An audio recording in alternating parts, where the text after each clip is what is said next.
안상홍님의 가르침을 받은 일부 교회에서는 초림 때 예수님이 승천하시고 예수님 이름으로 기도했고 안상홍님이 승천 후에는 안상홍님 이름으로 기도해야 한다고 주장하고 있습니다. 안상홍님은 육체로 오시는 하나님이시고 재림 예수님이시니 초림 예수님이 육신 이름이듯이 재림 예수님은 안상홍님이시니까 안상홍님 이름으로 기도해야 한다는 주장을 합니다. 안상홍님 기도하시는 육성입니다.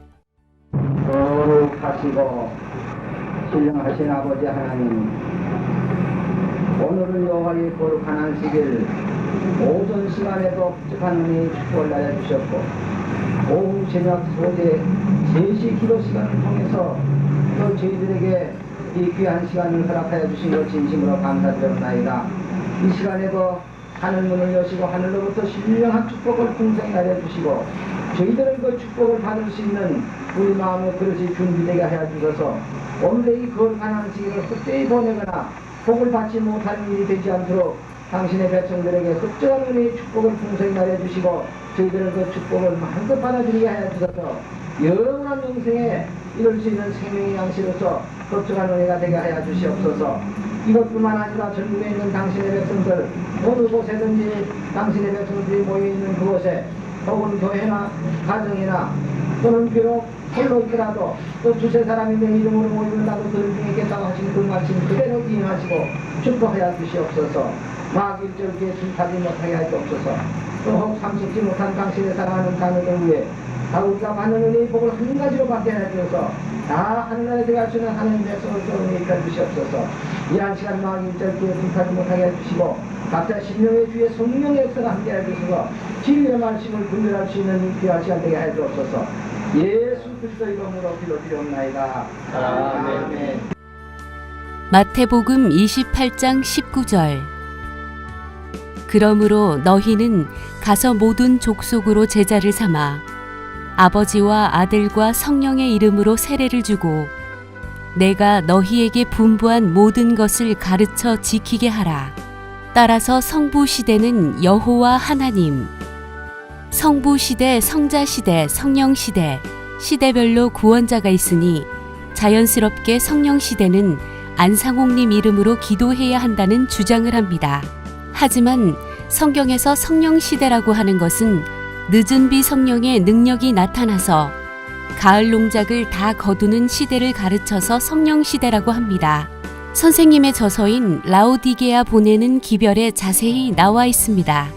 우리는 3차 7개 절기의 의미와 예언이 이루어지는 부분을 말하는 것이며 이에 따라 성부, 성자, 성령 시대로 구분을 합니다.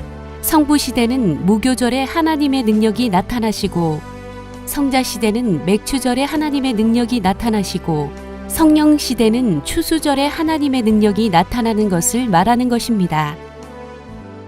이 예언의 성취는 1833년에서 1844년까지 윌리엄 밀러가 10년 동안 예수 재림운동을 펼침으로써 나팔절의 예언이 이루어졌으며 그들의 기도로 1844년 10월 22일 대속죄일에 예수님께서 하늘 지성소에 두 번째 들어가심으로써 예언이 이루어져 화입 부인이 늦은 비 성령의 일부를 받아서 예언의 신을 기록함으로써 말세 복음 사업인 성령 시대가 시작된 것입니다. 성령 시대 안상홍님 이름으로 기도해야 된다고 하는 말은 논리가 맞지 않습니다. 윌리엄 밀러나 화이트 부인은 선생님 이름을 모르기 때문에 그러니 그들은 선생님을 영접하지 않아 구원받지 못했다고 주장합니다. 그렇다면 그들에게 역사한 성령의 역사는 어떻게 해석해야 할까요? 근본적으로 하나님의 구속의 섭리를 곡해하고 있습니다. 성경에는 옛 언약과 새 언약 외에는 없습니다.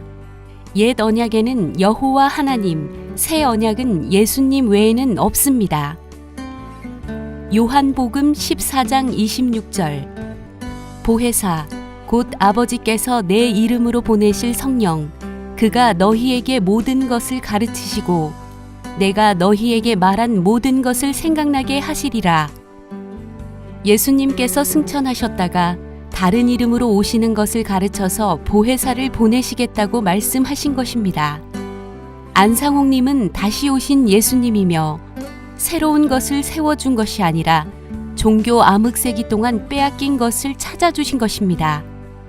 성삼위일체이신 하나님께 각각의 이름을 정해주신 것이 아니라 성령의 이름은 안상홍이 아니라 보혜사라고 알려주셨습니다.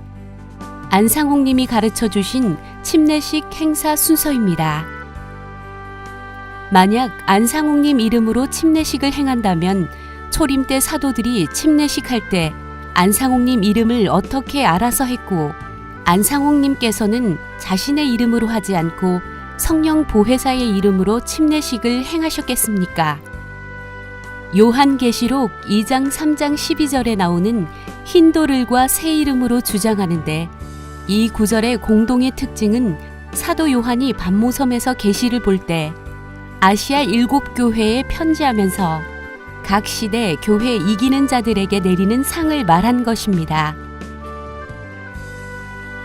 흰돌은 구약 때 언약의 비석을 흰돌에 새긴 것처럼 흰돌 위에 새 이름은 새 언약을 준다는 뜻으로 해석한다고 선생님 저서에 있습니다. 하나님 백성들은 구약 때는 옛 언약을 지킴으로 구원받고 신약 때는 새 언약 지킴으로 구원받으며 마지막 때도 새 언약을 지킴으로 구원을 받습니다.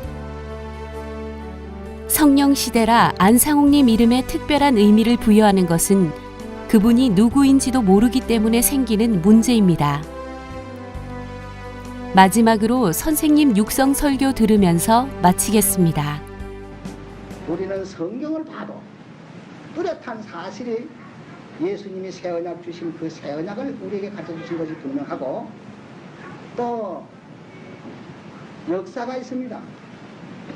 기독교의 역사, 기독교의 역사를 보면은 이 모든 우리가 지금 지키고 있는 것이 초대교회 당시에 사도들이 다 지키고 행했다는 사실을 우리는 얼마든지 밝힐 수 있습니다.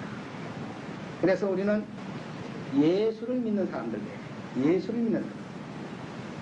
어떤 사람의 이름을 믿는 것도 아니고 요새 보니까 예수님의 이름을 빼뿌리고 개인의 이름을 붙여가지고 하는 사람들이 많은데 저기 전도관에는 박태선 이름으로 붙여서 하고 통일교는 문성의 이름을 해서 하고 천주교는 교황의 이름을 붙여서 해요. 우리는 바로 예수님의 이름을 붙여서 합니다. 예수님만이 우리를 구원 줄 수 있습니다. 오늘 이것을 붙여서. 아멘.